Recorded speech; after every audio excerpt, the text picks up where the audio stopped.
everyone, it's your girl Yaz, aka the Celestial Brat, and thank you for tuning back into my channel. And if you haven't subscribed yet, and if you're new here, I'll give you a second to subscribe, because why would you watch my channel and not subscribe? But today we're going to be talking about HSPs, or highly sensitive people. Maybe you consider yourself to be one. I consider myself to be one. Maybe you know someone who fits these traits. So stay tuned. And we'll get into the traits of so stay tuned for the traits. Stuck on my mind, got me dreaming a lot. Probably while I'm sleeping a lot. Up in the sky, now we in the spot. Got me dropping my key in your box. Got used to leaving a lot. Guess this how I feel being alive. We ain't out of eye, my demons arise. I can't lie when I'm peeping the vibe. Got too good at reading the plot. Feel like all that I need is the five.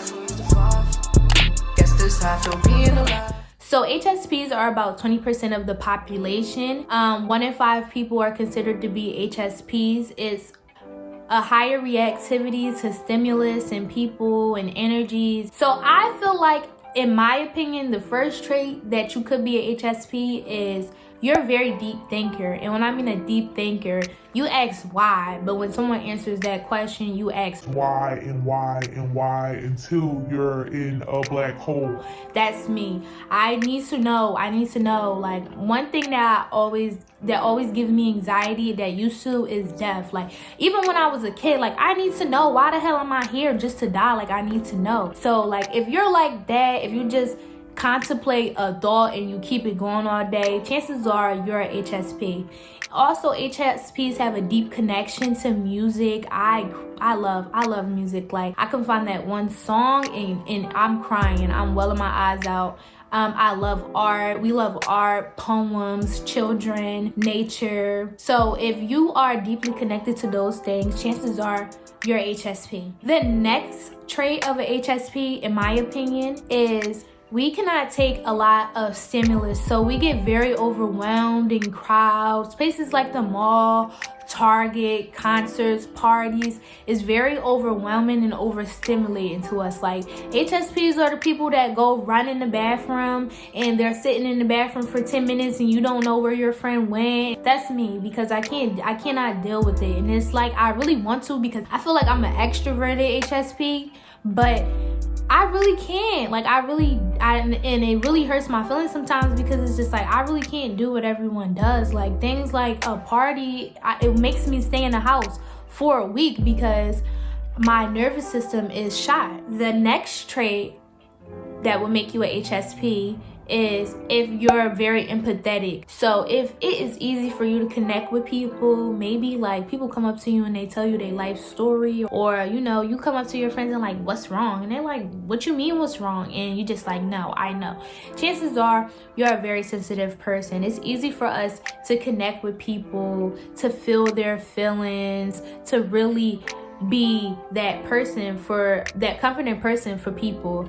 On the downside of that, is also very easy for us to not keep those relationships connected because of our sensitivities. Words hurt us very deeply. Being mad at us is the end of the world for us, and I'm not exaggerating. It's the end of the world for us. Like, if my friend is mad at me, I need to know why she's mad at me, and I care that much. We don't like fighting, violence, because our nervous system, again, it's so reactive to that type of stuff. And it's like, once your nervous system is up there, it's really hard for it to come down. So it's really hard for us to keep relationships, because to some people, it may look like, you're too sensitive in a insensitive society. We are too sensitive. Duh, what the fuck? So it's like, in this society, people want you to change that, and you telling people like, this is me, I can't change that. And it's like, you basically look crazy, you look weak for showing those type of emotions. And it's like, you look childish because you're an adult. You shouldn't be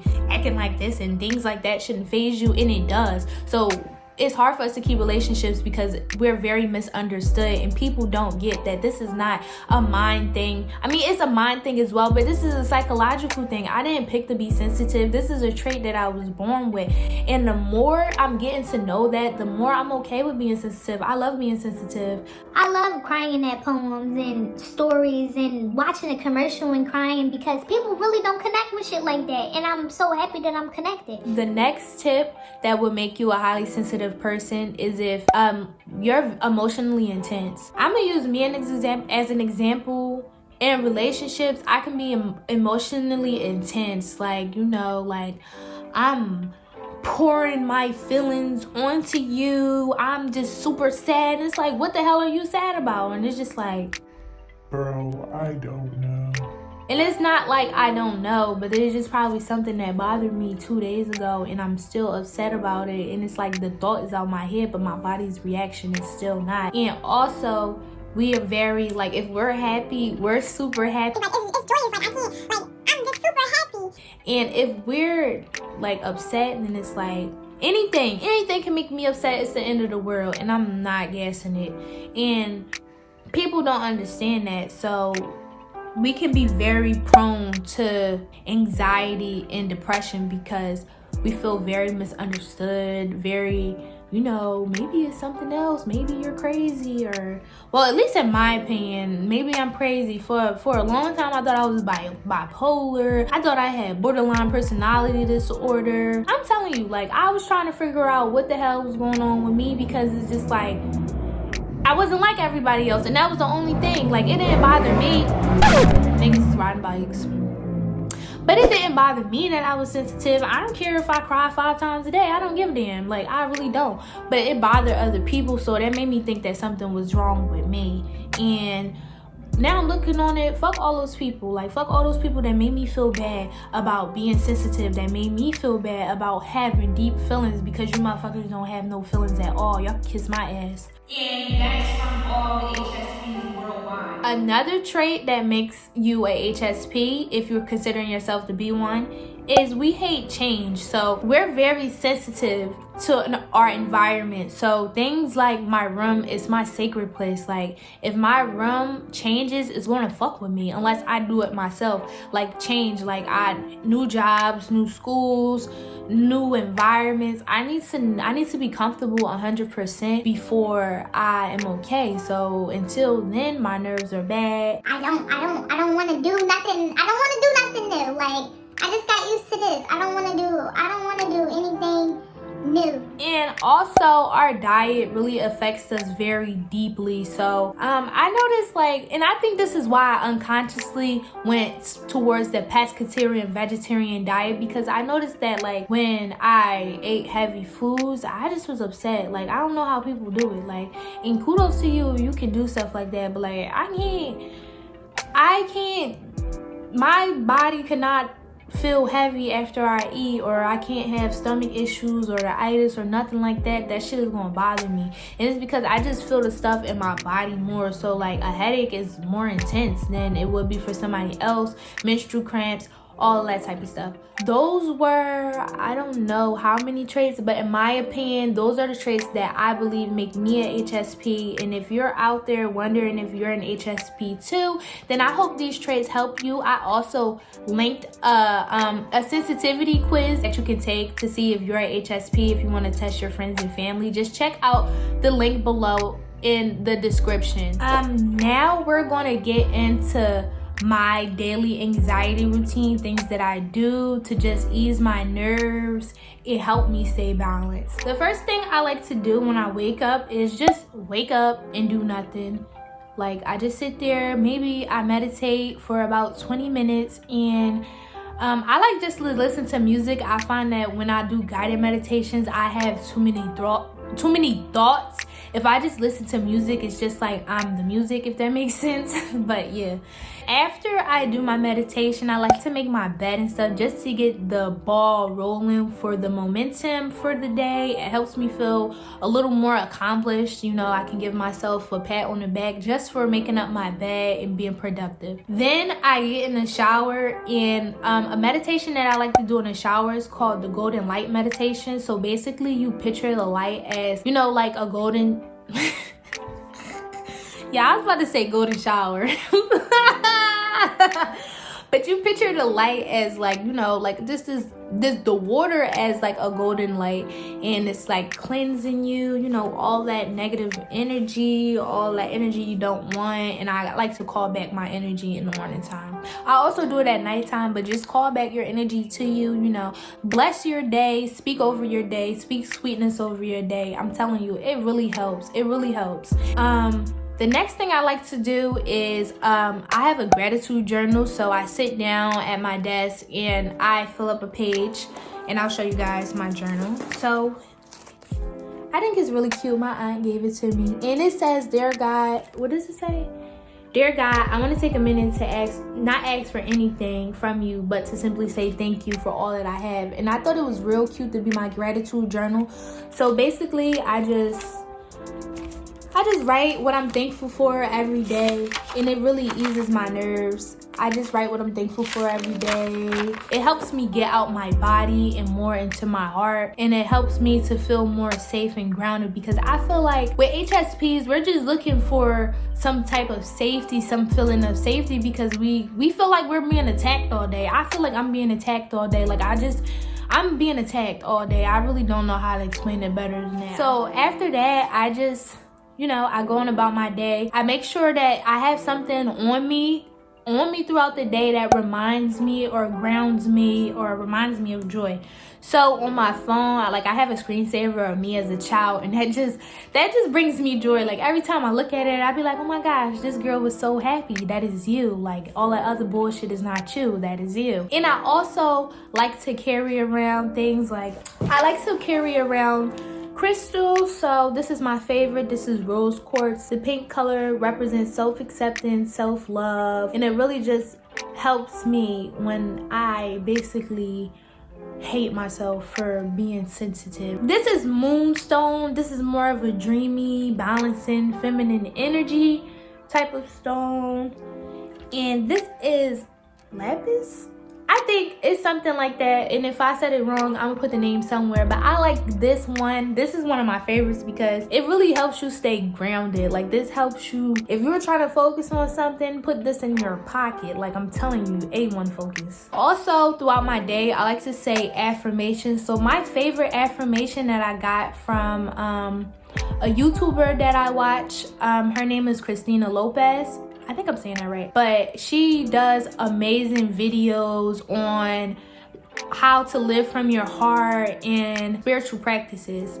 So affirmation that I got from her was, no energy is more powerful than I am. And I really love that affirmation because it's very empowering. Like, you know, no energy is more powerful than I am. And I was saying earlier how being a HSP, you can feel like you're just being attacked all day from all these random energies. And like when I feel like that, it's just like, hold on, wait, like no energy is more powerful than me. And it really helps center me and root me back in reality and back into myself. Talk back to those negative thoughts. That's a great one. Talk back to those negative thoughts. Like, you know, I have thoughts like, you know, I suck. Like I really hate that I'm this way. And it's like, no girl, this is a superpower. Like you don't know, like you're blessed, like you're a chosen one. Like you have to talk to yourself like that because it reprograms your mind to think of it in a different way. Because I don't really think I'll ever stop feeling anxious. I'm just going to stop defining it as anxiety. I'm going to learn how to control it in different ways because I really don't like using the word anxiety. I don't like saying I have anxiety. I don't like claiming that in my reality. I'm just doing it for the purposes of this video because the feeling is the same. The next thing I like to do, like if I'm having a panic attack, I won't call it a panic attack, but like if I'm having like a semi-anxiety attack throughout the day, I usually run in the bathroom. I'm not gonna lie to you. I usually run in the bathroom and cry, but for more empowering tips, I like to breathe. And also, I read books that are targeted towards these type of things. So right now, I'm reading this book. It's called All About Love by Bell Hooks. It's a great book. It talks about, like, you know, what is actually care, you know, how to really be a loving person in your community. And I'm also reading The Power of Vulnerability by Brene Brown, I believe. And I'll put a link to all these books in my description box. And also I'm reading, it's called Becoming Supernatural. And it's so good. I love it so much. Like, they have great breathing techniques. It talks about how spirituality and the physical world is one and the same. It talks about, like, you know, visualizing your higher self. And I love that book so much because being an HSP can be very, very beautiful at times, but it can also be very hard because it's like I'm basically trying to understand myself, but at the same time I'm getting all this information from everywhere else, so it's hard for me to really like decipher what is me and what is not me, if that makes sense. Being an HSP has really taught me that, you know, self-love is the best love. And I feel like with HSPs, we're gonna have to learn how to just give our self-love, because even after this video, even after I make this video, people are still not gonna understand it, and people are still gonna think you're crazy. And that's okay. Like, that's okay. I learned to love that word. Like, I learned to claim it because I am crazy. I am crazy to you because you don't understand, and I'm not going to make you understand. It's either you respect it or you leave me alone. At the end of the day, I basically come in the house and I try to release all that negative energy. So I come in, I maybe I smoke, I paint, I do something, play the game, just to get myself back into, like, you know, I'm in my safe place now. Like, I'm by myself, I'm okay. Because being an HSP requires a lot of time, a lot of sacred alone time. And I'm an extroverted introvert, I believe. So it's like, it was hard for me to kind of accept the fact that I like being alone, but also like people, but I need to be alone more than I need to be around people. And at the end of the day, I like journaling about my feelings, things that I could have done better, things that triggered me, my reactions to certain things that I like that I did today. And it really just helps me get a hold on what is me and what is not. Like I was saying earlier, taking in so much stimulus and energy, you kind of get confused, like, who are you? Journaling really helps get your thoughts clear. And if you don't like writing, you need to write. You need to write down your feelings. I have so many journals. I have really come a long way, because I really used to think something was wrong with me. I used to think that why me? Like, I really don't want to cry, because that it really be getting to me a lot too. I'm sorry, I'm a crier, but we're not ending this video on no sad shit, because I'm not no sad bitch. Sometimes, but I really hope this video helped somebody out there. Be sure to like and subscribe. Check out my other video, my get to know me video, where you guys can get to know me more if this is your first time tuning in. But this was a very intimate video, and I love it so much, because it's like, I really do want to talk to people, but like I said, I need to be in my house.